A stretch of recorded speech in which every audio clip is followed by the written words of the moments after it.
सोलापूर लिंगायत स्मशानभूमीतील राखीव जागेच्या वापराबाबत भाजपच्या 2 गटात वाद होताना पाहायला मिळत आहेत। आज दोन्ही देशमुखांनी आयुक्त ओंबासे यांची भेट घेतली। यावेळी सुभाष देशमुख काय म्हणाले बघा। बोर्डामध्ये जो स्मशानभूमी सिद्धेश्वर देवस्थानला होडगीच्या मठाला द्यायची या पत्रामध्ये संभ्रम अवस्था। वास्तविक या तालुक्याचे ज्येष्ठ नेते आदरणीय विजयकुमार देशमुख मालक विधानसभा सदस्य यांनी जुलै 25 ला एक पत्र दिलेलं आहे महापालिका आयुक्तांना की ही स्मशानभूमीची जागा वापरण्यास सुशोभीकरण करण्यास द्यावी। त्या पत्रात कोणत्याही संस्थेचं नाव नव्हतं। परत विजयकुमार देशमुख मालकांनी 30/7/25 ला एक पत्र दिलं की ही संस्था म्हणजे ही जागा ब्रह्मनाथ मठ जे आहे होडगीचा त्या मठाला द्यावी असं पत्र दिलं। त्याच्यानंतर बोर्ड मीटिंग झाली। बोर्डामध्ये अचानकपणे म्हणजे सुद्धा दुर्भाग्य असं आहे 10 तारखेला जे पत्र आलंय ते पत्र खालच्या अधिकाऱ्यांनी आयुक्तांना ते निदर्शनास आणून दिले। वास्तविक त्याच्यानंतर 30 जुलैला जे पत्र आलेलं होतं ते पत्र मात्र दडवून ठेवलेलं आहे। ते पत्र दोन्ही इनवर्ड आहे, म्हणजे असं नाही की आमदार महोदयांनी पत्र लिहिलंय आणि आपल्या कार्यालयातच ठेवलंय। आवक म्हणजे इनवर्ड झालेलं आहे। ते पत्र निदर्शन न आणून देता ते तसंच, आणि आयुक्तांनी त्याच्यावरती टिप्पणी करत असताना संस्थेचं कुठलं नाव नाही अशी टिप्पणी केलेली आहे। मला असं वाटतं की आता नंतर बोर्डामध्ये जे नगरसेवक नसताना म्हणजे आणखी नगरसेवक संभाव्य होणार होते त्याच्या अगोदरच तारीख टाकून संभाव्य नगरसेवकाचं नाव टाकून ते पत्र आयुक्तांना दिलेलं आहे। आयुक्तांना पत्र फेब्रुवारी 22 ला बहुतेक आलेलं आहे आणि मला असं वाटतं इनवर्ड झालंय मार्च मध्ये इनवर्ड झाल्या। मार्च 22 ला 20 ला काहीतरी इनवर्ड झालंय महापालिका आयुक्त।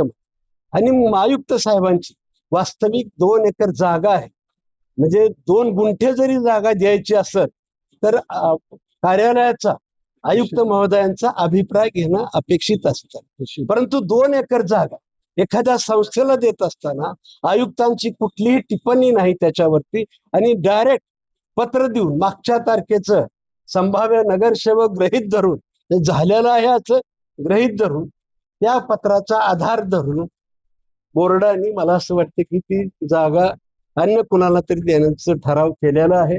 मला असं वाटतं की हा ठराव चुकीचा वाटतोय।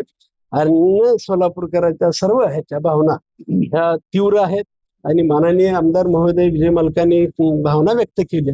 तुम्ही अधिकाऱ्यांनी कोणत्याही प्रकारचं राजकारण करू नका, समाजामध्ये तेढ निर्माण करण्याचं काम तुम्ही करू नका। उलट अमोल बापू शिंदे यांनी इतका उत्कृष्ट मांडणी केलेली होती की हा ठराव कोणत्याही संस्थेला जागा द्यायची असेल तर सोलापूर शहरातले 3 लोकप्रतिनिधी आहेत, दोन्ही संस्थाचे प्रमुखाला बोलवा, साधक बाधक चर्चा करा, कोणाची क्षमता आहे कोण तयार आहे त्याच्या बाजूने ठराव करून द्या। आता ठरावाची घाई का?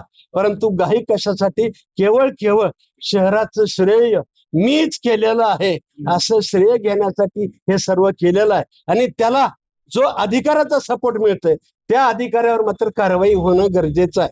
कारण 30/7चं पत्र म्हणजे 10/7चं पत्र, त्याच्यानंतर 30/7 ला पत्र येतंय, त्याच्यानंतर नगरसेवक नसतानाच प्रिंट काढून त्याची प्रिंट तयार होती, त्याच्या पत्रावरती हे ठराव होतो। ठरावाला कोणत्याही परिस्थितीचा अभिप्राय महापालिका आयुक्ताचा नसताना हा ठराव कसा होतो हे बी गोड बांगाला। आणि मला असं वाटतं ह्याच्यावरती दोषीवरती कारवाई करणं अत्यंत गरजेचं आहे। मालकाने सांगितलं म्हातारी मेलेल्याचा सुखदुःख नाही, काळ सोकावू नये, काळ फोपावत चाललेला आहे। दबावापुटी अधिकारी खूप दबावापुटी एकतर्फे ऐकत आहेत, आणि एवढं सोलापूरकरांच्या भावना एका समाजाच्या भावना त्या समाजामध्ये तेढ निर्माण करण्याचा प्रयत्न आयुक्तांच्या कार्यालयाच्या मार्फत अनेक जण करतायत।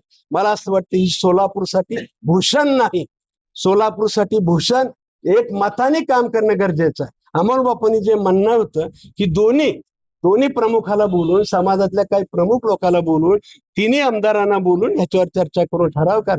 पण केवळ श्रेय लाटण्याच्या हेतून हे केलेलं आहे. श्रेयापेक्षा ह्या चुकीचे जे काम करते त्यांच्यावरती सखोल चौकशी करून त्याच्यावर कारवाई होणं गरजेचं आहे. त्याला निलंबित करणं अत्यंत गरजेचं मला वाटतं. बापू जेबीच्या प्रस्तावाप्रमाणे जो प्रस्ताव झाला पण आयुक्ताच्या टिप्पणीप्रमाणे प्रस्ताव झाला नाही, म्हणजे प्रशासन हे कुणाच्या तर दबावाखाली वागतं.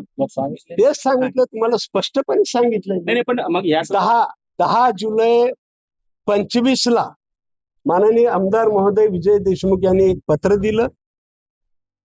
त्याच्यात कोणत्याही संस्थेचं नाव नसल्यामुळं दूरध्वनीवरती आमदार महोदयाने आयुक्त साहेबांची चर्चा झाली की ह्याच्यात कोणत्याही संस्थेचं नाव नाही.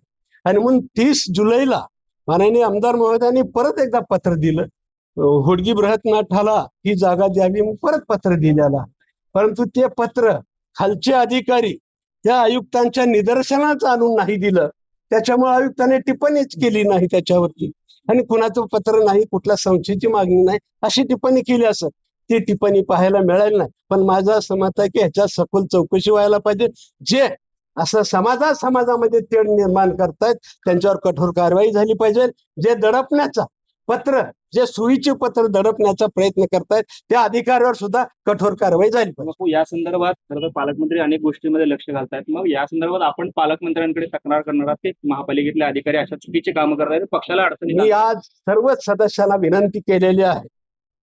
आज 2 आमदार किंवा 3रे आमदार आले तर सोन्याहून पिवळा आहे, नाही आले तर आम्ही दोन्ही आमदार आणि जे उपस्थित सदस्य आहेत त्या सर्व महापालिकेच्या नगरसेवकाच्या सर्वांची सहाय्याचं एक निवेदन तयार करून आम्ही देतोय. आणि त्या निवेदनामध्ये स्पष्ट म्हणतोय की ते निवेदन महापालिका आयुक्तांनी ते मान्य करू नये, कारण त्यांचा अभिप्राय नाही, त्यांची टिप्पण कुठलंही नाही, त्याच्यामुळे हा ठराव मान्य करू नये असं पत्र देणार आणि त्याची कॉपी पालकमंत्र्यांना सुद्धा देणार, आमच्या नगरविकास मंत्र्यालाही देणार आणि न्याय घेण्याचा प्रयत्न करणार.